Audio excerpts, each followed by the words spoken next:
Hay noches en que una persona siente que ya no puede caer más bajo, y aún así, la vida le guarda un giro que parece inventado.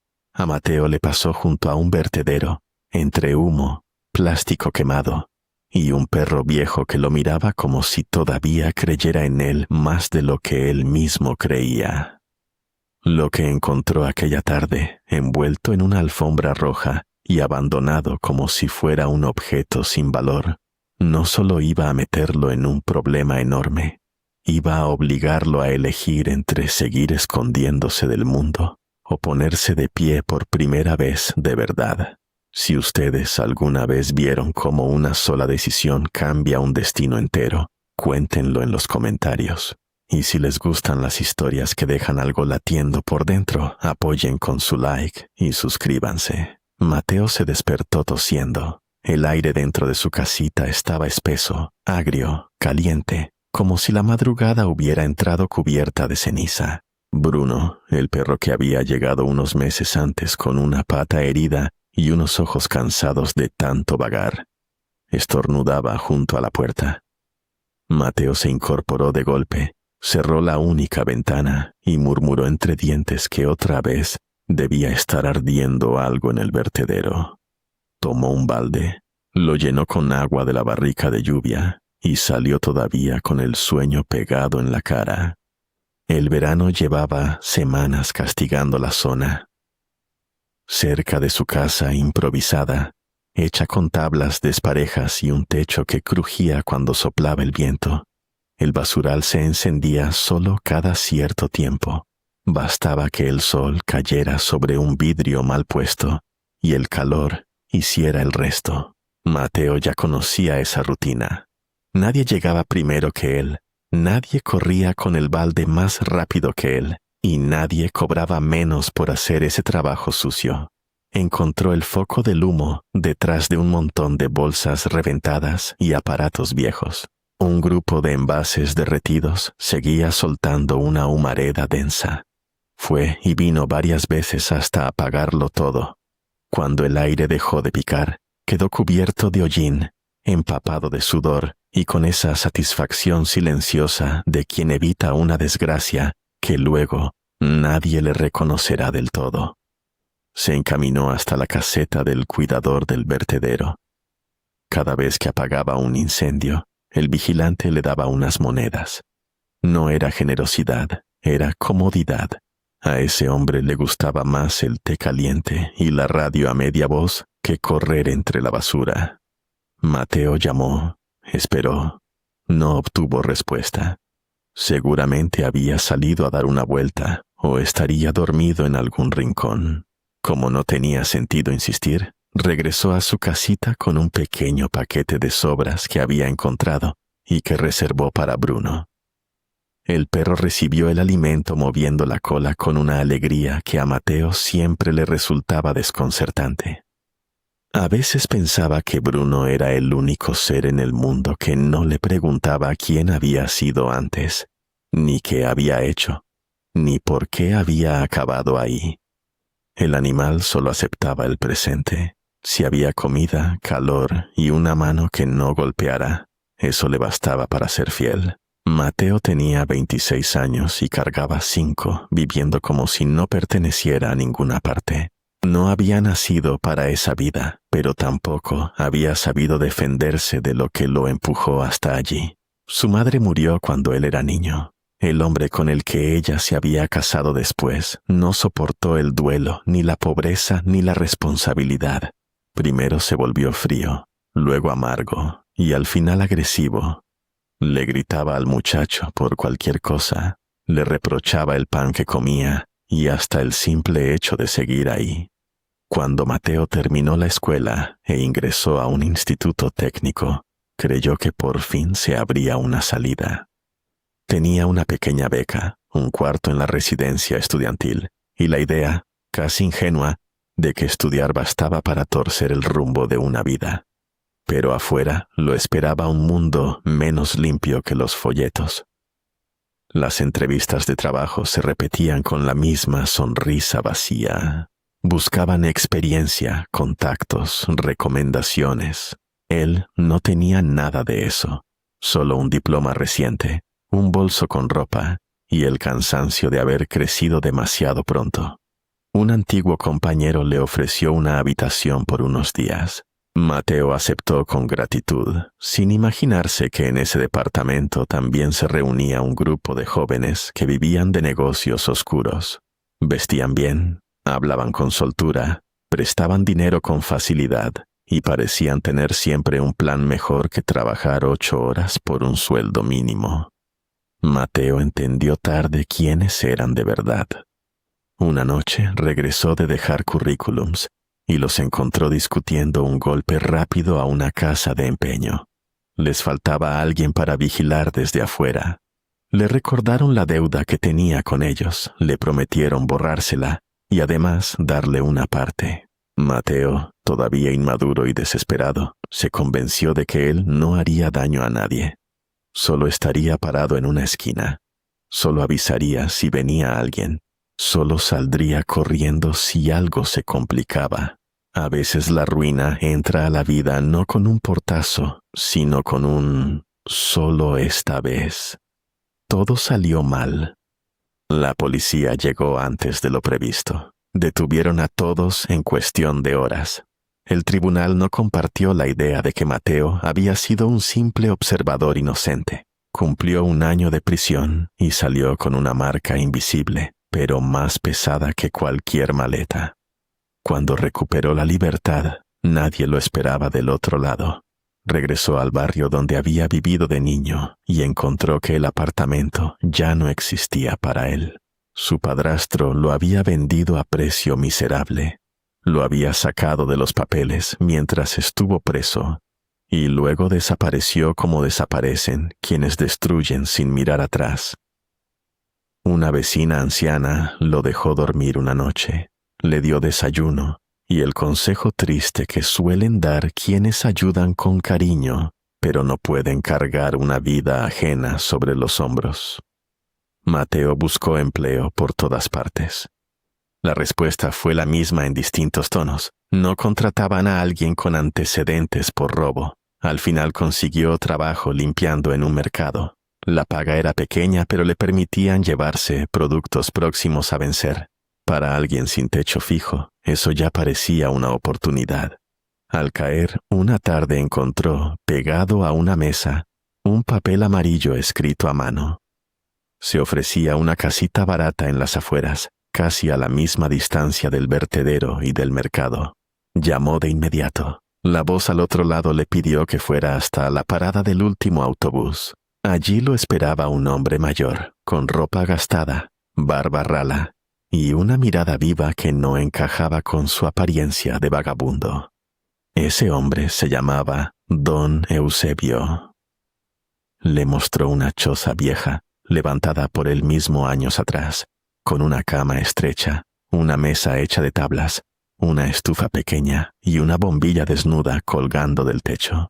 No tenía lujo ni belleza, pero sí una dignidad humilde. Alguien había intentado hacer hogar con muy poco. Don Eusebio le habló de un manantial cercano donde la gente a veces dejaba monedas por costumbre, del vigilante del vertedero que siempre necesitaba ayuda y del viento, que cuando soplaba para otro lado permitía respirar sin sentir el olor del basural. Mateo compró la casita con todo lo que tenía. Don Eusebio se quedó un par de días para explicarle cómo sobrevivir en ese rincón olvidado del mapa. Después se fue hacia el sur, diciendo que quería pasar sus últimos años donde el sol calentara los huesos y la vida pesara menos. Desde entonces, Mateo vivió de la limpieza en el mercado, de pequeños encargos en el vertedero y de una disciplina que nadie le había enseñado, pero que la necesidad volvió costumbre. Pintó las paredes por dentro y por fuera. Arregló la estufa, cambió la vieja hornilla eléctrica por otra usada, colgó cortinas, consiguió 2 sillones en un mercado de segunda mano, sembró cebollas, papas, hierbas y tomates. Lo hizo sin testigos, sin aplausos, sin otra compañía que Bruno, que vigilaba cada movimiento como si custodiara aquella pobreza ordenada fuera una misión sagrada. Para quien mirara desde lejos, Mateo podía parecer un hombre derrotado, pero lo cierto era más complicado. Había sido humillado, sí. Había caído, también. Sin embargo, había dejado de esperar rescates. Y cuando una persona deja de esperar que el mundo venga a salvarla, a veces descubre una fuerza tranquila que ni ella misma conocía. La tarde en que todo cambió parecía una más. Después de revisar su pequeño terreno, Mateo decidió acercarse al manantial para recoger unas monedas y ver si el agua seguía limpia. Tomó el sendero que pasaba junto al vertedero y antes de doblar hacia la arboleda, oyó el murmullo de unas llantas sobre la grava. Se agachó por instinto. Por esa zona casi nunca pasaban vehículos caros, mucho menos una camioneta negra enorme, impecable, de esas que parecen pertenecer a otro mundo. Mateo vio bajar a un hombre bien vestido. Abrió la cajuela, sacó con esfuerzo una alfombra roja enrollada y la dejó al borde del vertedero como quien se deshace de un mueble viejo. Miró a ambos lados varias veces, volvió al vehículo y se marchó sin encender siquiera las luces largas. Mateo esperó unos segundos. Después salió de su escondite.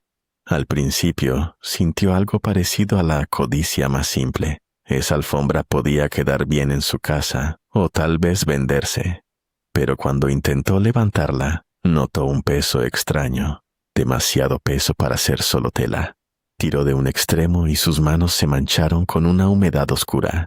Entonces entendió que aquel hallazgo no era suerte. Le temblaron las piernas. La cabeza le dio vueltas. Por un instante solo pudo pensar en sus huellas, en sus antecedentes, en lo fácil que sería culparlo si alguien aparecía en ese momento. Aún así, venciendo el pánico, terminó de desenrollar la alfombra. Dentro había una mujer joven. Tenía el cabello enredado, la ropa manchada y un golpe feo en la parte de atrás de la cabeza. Mateo contuvo el aire, acercó la mano a su cuello y sintió un pulso débil. Estaba viva. Su primer impulso fue pedir ayuda. Su segundo impulso fue correr. El tercero, que fue el que ganó, consistió en mirarla con rabia y pensar que nadie merecía acabar así, tirada entre desperdicios, como si su vida no valiera nada. Cuando ya buscaba el teléfono prestado que a veces llevaba para emergencias, la mujer abrió apenas los ojos y susurró algo casi sin voz. No llamó a una ambulancia, le pidió que la escondiera. Mateo se quedó helado. Ella dijo, con el esfuerzo de quien habla desde un sueño oscuro, que si la encontraban, la terminarían de callar. Le rogó que la llevara a su casa. Luego volvió a desvanecerse. La elección era absurda y peligrosa, lo sabía. Recordó incluso las palabras de don Eusebio, aquella advertencia de no meterse nunca más en problemas ajenos.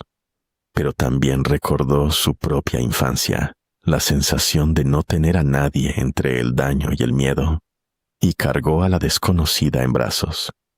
Era liviana, más liviana de lo que parecía una vida tan complicada. La acostó en el sofá, encendió la estufa para templar la habitación, calentó agua, limpió la herida y le puso vendas con una torpeza cuidadosa.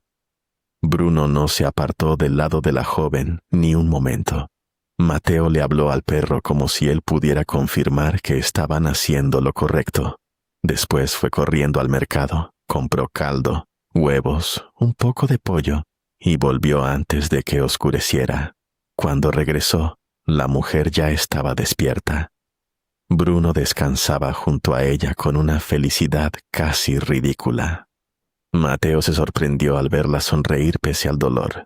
Tenía una belleza delicada, pero lo que más lo impresionó fue que, incluso herida y asustada, no parecía una persona débil. Había en su mirada una mezcla rara de educación, cansancio y orgullo contenido. Ella dijo llamarse Lucía. Mateo, con la sinceridad brusca de quien ha vivido demasiado tiempo sin fingir, le aclaró que estaban en una casita pegada a un vertedero, que él era un hombre pobre y que ese lugar no se parecía en nada a un refugio seguro. Lucía lo miró alrededor, vio la limpieza, la cama tendida, las cortinas, las macetas improvisadas en la ventana, el perro bien cuidado, y respondió que no había visto mucha seguridad en su vida últimamente, pero sí sabía reconocer cuando alguien se había esforzado por hacer un hogar. Mateo, sin proponérselo, se sintió orgulloso. Esa noche le preparó un caldo espeso y le dio unas cápsulas para el dolor que todavía guardaba de cuando había curado a Bruno. Lucía lloró en silencio cuando creyó que él no la veía. No lloraba solo por la herida, lloraba porque horas antes tenía una casa lujosa, empleados, un apellido respetado y una vida planeada. De pronto estaba en la sala de un desconocido que cocinaba para ella y le hablaba con más humanidad que la persona con la que se había casado. A la mañana siguiente ya podía ponerse de pie y caminar despacio. Mateo esperó a que desayunara para preguntarle qué había ocurrido. Lucía no se hizo la fuerte ni quiso adornar la verdad. Le contó que sus padres habían levantado una empresa importante desde cero y que, tras la muerte de ambos en un accidente de carretera, ella había quedado al frente de todo sin estar preparada. Ahí apareció Julián, el socio de confianza de su padre, un hombre mayor que ella, seguro de sí mismo, atento, encantador cuando le convenía. La consoló, la orientó, le simplificó las decisiones, le hizo sentir que no estaba sola. Meses después se casó con él. Mateo no la juzgó. Sabía bien que el dolor vuelve torpe hasta a la gente inteligente. Lucía siguió hablando. Al principio creyó que Julián era un apoyo. Con el tiempo advirtió movimientos extraños en la empresa, transferencias confusas, firmas que él le pedía con prisa y explicaciones demasiado técnicas para cansarla. Cuando se negó a autorizar una operación millonaria a cuentas en el extranjero, él fingió comprensión. Incluso le propuso un viaje largo para que descansara. Organizó una pequeña despedida en casa. Dejó que todos supieran que ella saldría del país por unas semanas y, al día siguiente, cuando Lucía preparaba sus cosas, la golpeó por la espalda. Lo siguiente que recordaba era la oscuridad dentro de la alfombra, el olor a encierro y la certeza de que su esposo no solo quería el dinero, quería borrar el obstáculo. Mateo escuchó sin interrumpir. Él conocía la miseria de los hombres que golpean desde su fuerza y el cinismo de los que sonríen mientras calculan.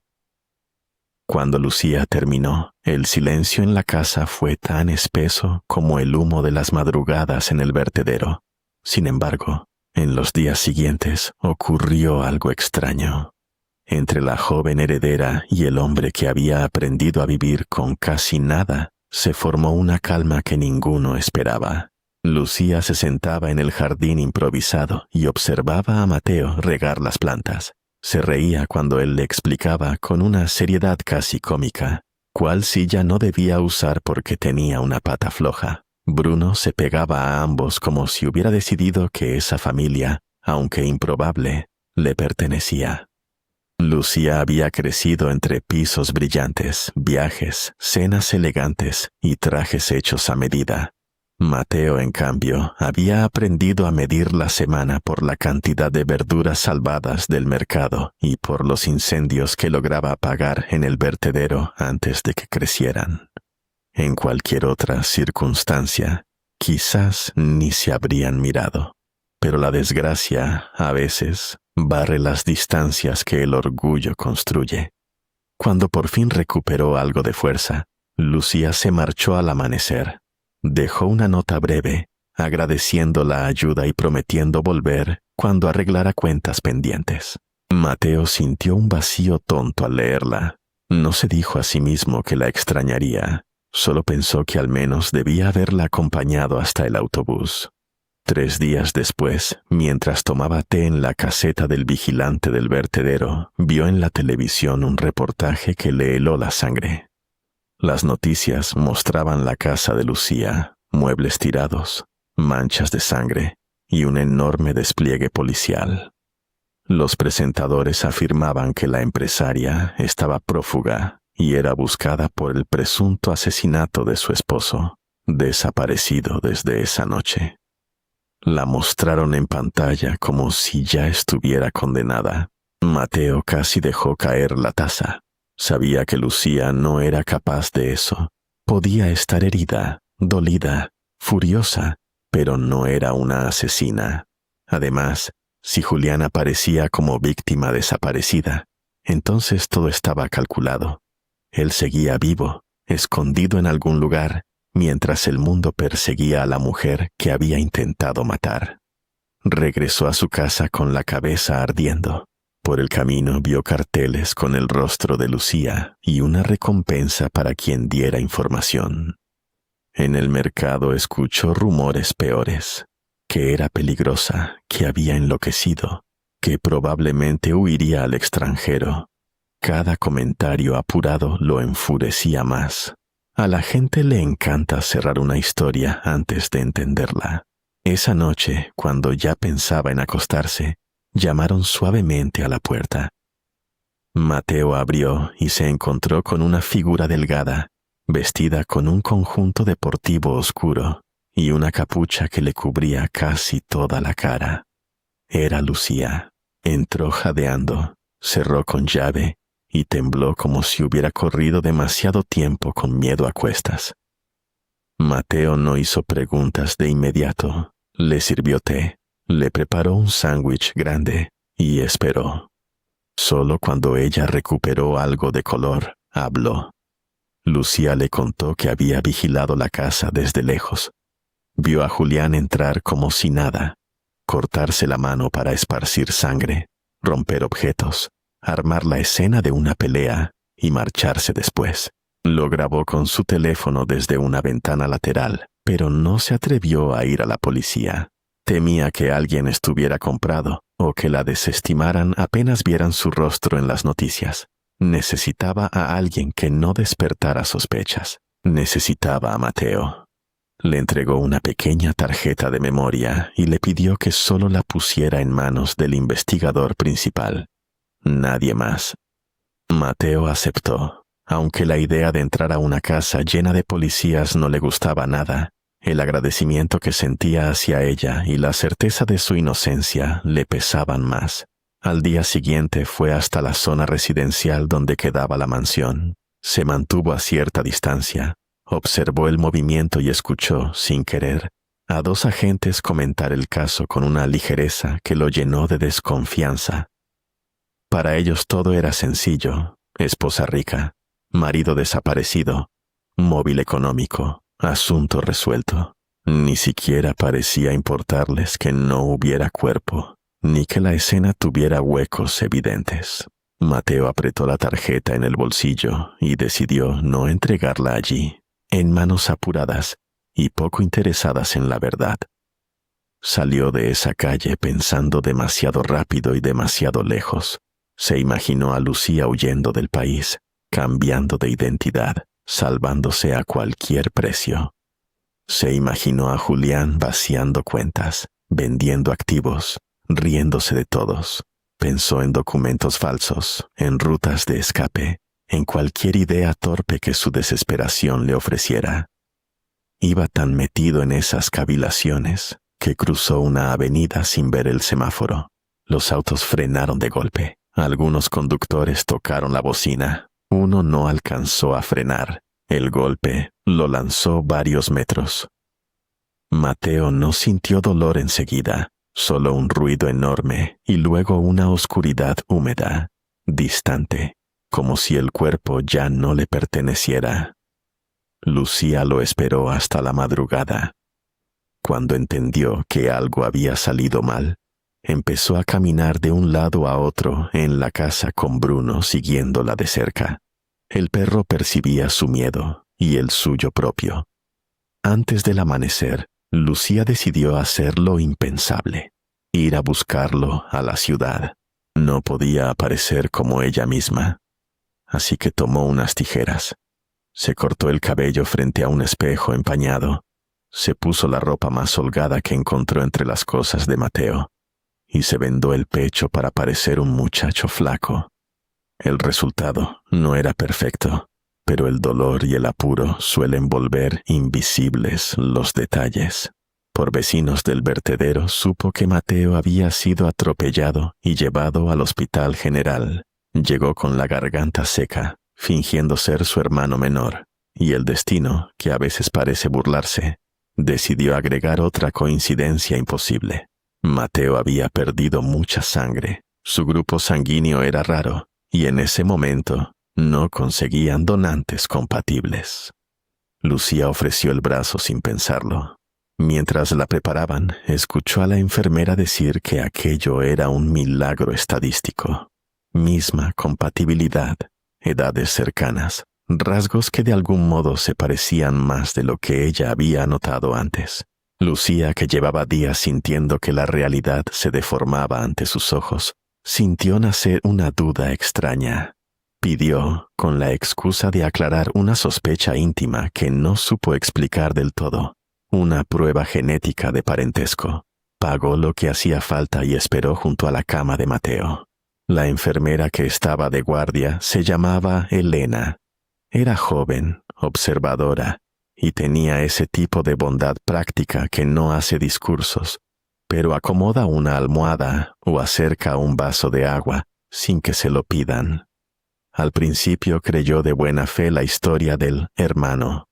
Luego empezó a notar detalles: la voz demasiado cuidada, la angustia poco común, la forma en que el supuesto muchacho evitaba ciertas miradas.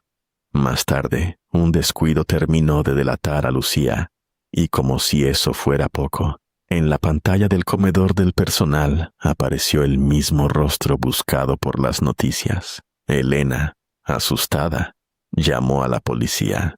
Media hora después, Lucía fue detenida dentro del hospital.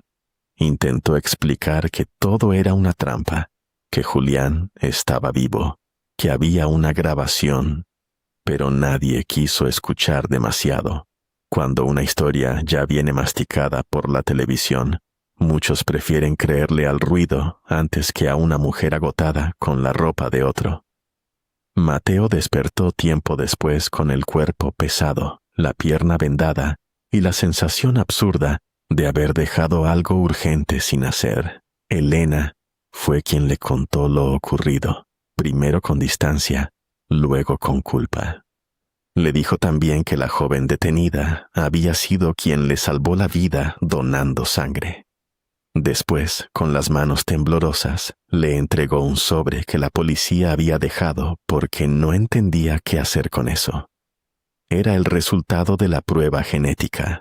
Mateo lo abrió despacio, leyó una vez, leyó otra vez, y al final se quedó mirando el papel como si estuviera escrito en otro idioma. Lucía y él eran hermanos biológicos, no primos, no familiares lejanos, no una coincidencia curiosa.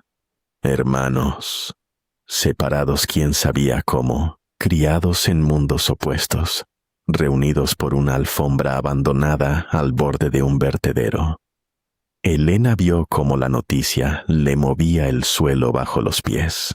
Se disculpó por haber llamado a la policía, pero Mateo no tenía fuerzas para guardar rencor. Ella no conocía la historia entera. Había actuado con miedo, como actúan casi todos cuando no entienden algo. Además, en sus ojos había un arrepentimiento sincero que no necesitaba teatro. El padre de Elena era abogado y notario. Al enterarse del caso por su hija, aceptó revisar la situación.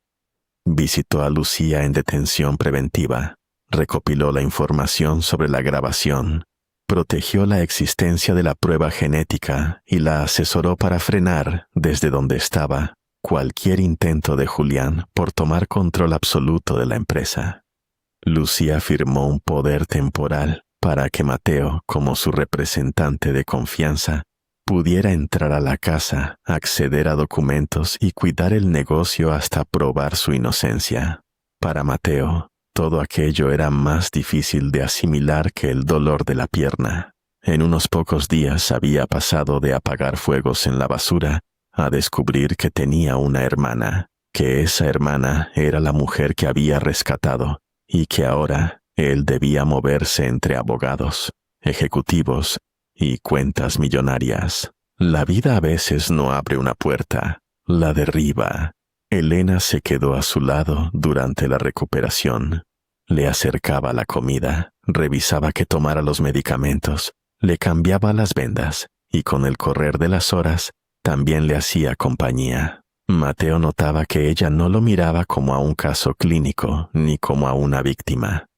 Lo miraba como se mira a alguien que ha sufrido demasiado y aún así conserva ternura para un perro, respeto por una casa humilde y gratitud por un gesto pequeño. Esa mirada le hizo bien.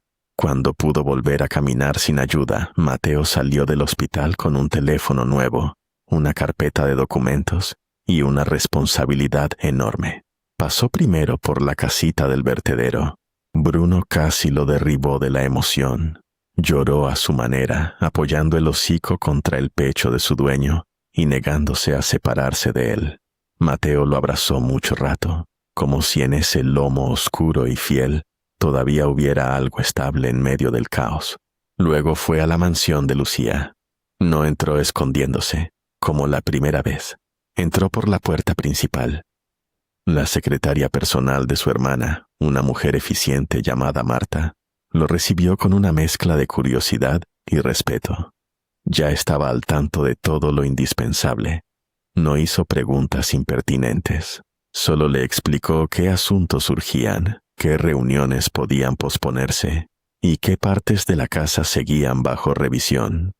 Mateo, que había vivido años midiendo cada gasto, quedó abrumado por la amplitud de los salones, los espejos altos, las lámparas, el jardín cuidado con precisión y el silencio caro de las casas donde siempre sobra espacio. Le pareció imposible que Lucía hubiera pasado noches enteras en su choza sin una sola queja. También comprendió entonces cuánto miedo debía de haber sentido para preferir el vertedero antes que volver allí sola.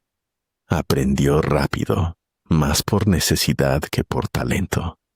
Revisó papeles con Marta. Se reunió con el abogado, escuchó a los administradores de la empresa y notó pronto que varios esperaban verlo fracasar. Para ellos, ese hombre de modales sencillos y pasado incómodo no encajaba en un despacho elegante.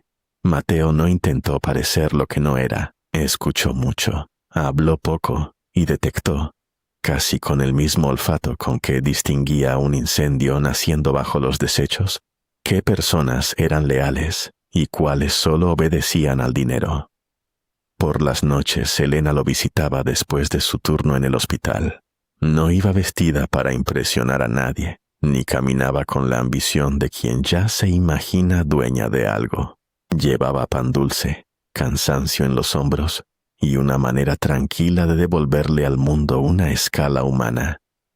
En una de esas visitas le confesó que tenía un hijo pequeño, Tomás, que vivía gran parte del tiempo con sus abuelos en un pueblo cercano para poder crecer con aire limpio y patio grande, mientras ella trabajaba jornadas largas.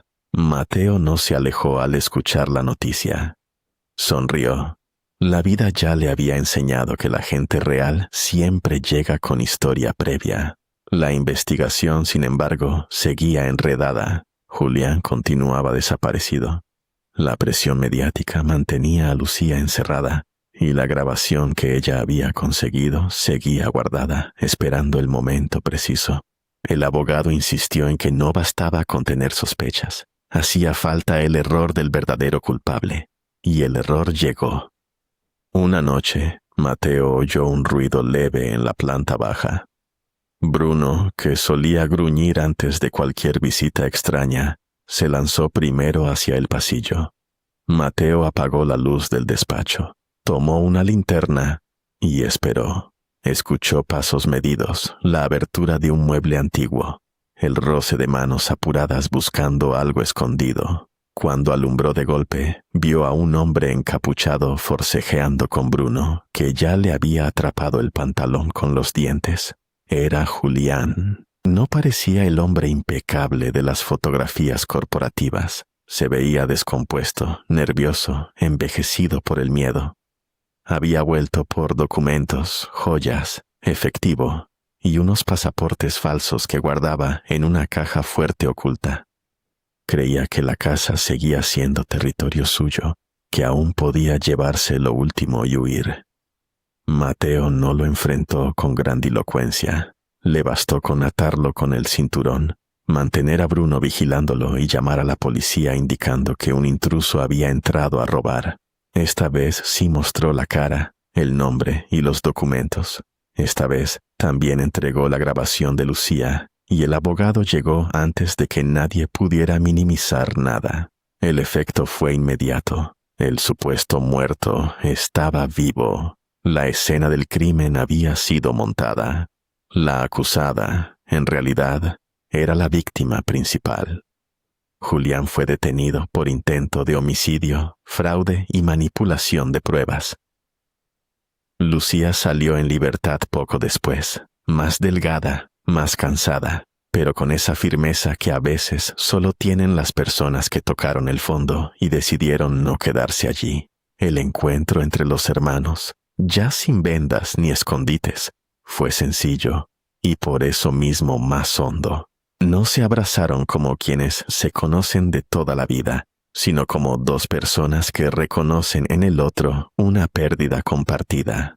No podían recuperar la infancia robada, ni los años vividos por separado, pero sí podían dejar de caminar solos. El abogado siguió investigando el origen de esa separación. Los papeles antiguos revelaron una historia amarga. Mateo y Lucía habían sido entregados de bebés a una institución por una mujer enferma que creyó que iba a morir y pensó que sería temporal.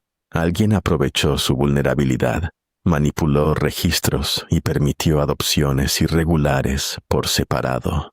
A Lucía la recibió el matrimonio adinerado, que luego la amó y la crió. Mateo fue a parar a una casa donde la suerte no fue igual de generosa. Cuando el caso de Julián quedó encaminado y la empresa se estabilizó, Mateo y Lucía tomaron una decisión que valía más que cualquier junta directiva: buscar a la mujer que los había traído al mundo. La hallaron en un poblado rural, a poca distancia de la ciudad, viviendo una vida sencilla, sin saber que la verdad todavía tenía tiempo para alcanzarla. Fueron hasta allí acompañados por Elena y el pequeño Tomás. La casa era modesta, rodeada de tierra buena y olor a leche tibia. En una repisa había una fotografía vieja de una mujer joven con 2 bebés en brazos. Lucía se quedó quieta frente a ese retrato. Mateo sintió que el corazón se le iba cerrando despacio. La mujer se llamaba Rosa. Cuando supo quiénes eran, se cubrió el rostro y lloró con un dolor tan antiguo que ya no parecía llanto, sino una grieta abierta por décadas. Contó que en aquel tiempo estaba sola, enferma, sin dinero y convencida de que no sobreviviría. Le prometieron que cuidarían de sus hijos hasta que ella se recuperara. Después todo se volvió niebla, puertas cerradas, respuestas cambiantes, papeles desaparecidos. Buscó cuanto pudo, pero era pobre, joven y estaba sola frente a personas acostumbradas a decidir por otros. Mateo fue el primero en acercarse. No lo hizo como un hijo perfecto, ni como un hombre libre de heridas. Lo hizo como alguien que había pasado la vida preguntándose por qué le faltaba algo que no sabía nombrar. Lucía lo siguió. Rosa los abrazó con las manos temblorosas, como si temiera que esa escena también le fuera a ser arrebatada. Tomás, que observaba todo sin entender del todo, preguntó por qué todos lloraban y se abrazaban a la misma señora. Mateo se agachó y le dijo que a veces la familia tarda mucho en encontrarse, pero cuando al fin se reconoce, hace ruido en el pecho. El niño aceptó esa explicación con la naturalidad con que aceptan los niños las grandes verdades cuando se las dicen sin vueltas. Los meses siguientes cambiaron el paisaje de todos. Lucía repartió con Mateo aquello que el destino y la injusticia les habían administrado de forma tan desigual, no por obligación legal, sino por convicción. Él dejó de sentirse un invitado en la vida de otros y ocupó, por fin, un lugar propio. La empresa abrió una línea de trabajo en la zona rural donde vivía Rosa, aprovechando el conocimiento que ella tenía del campo y devolviendo oportunidades a una comunidad que siempre había quedado al margen de las promesas grandes. Mateo no quiso destruir su pasado, aunque ahora pudiera vivir rodeado de comodidades. Mandó arreglar su vieja casita del vertedero para que una pareja anciana vecina la habitara con dignidad. Dijo que no tenía sentido dejar vacía una casa que lo había salvado, cuando él no tenía nada. Bruno, por supuesto, siguió a su lado en cada cambio, aunque jamás dejó de alegrarse con la misma intensidad por un trozo de pan que por una cama nueva. Entre Mateo y Elena tampoco hizo falta acelerar nada. Se fueron eligiendo en los días comunes, en los desayunos apurados, en las visitas al hospital, en los silencios que ya no pesaban. Tomás dejó de mirarlo como al amigo de su madre y empezó a correr hacia él con confianza. Una tarde, sin anuncio ni ceremonia, el niño le tomó la mano para cruzar el patio.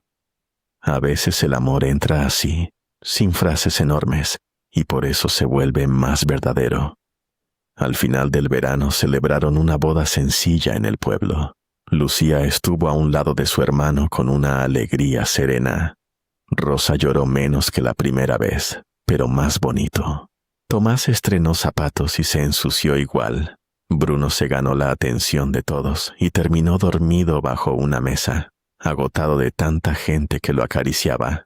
Y Mateo, al mirar alrededor, comprendió algo que le habría parecido imposible un año antes.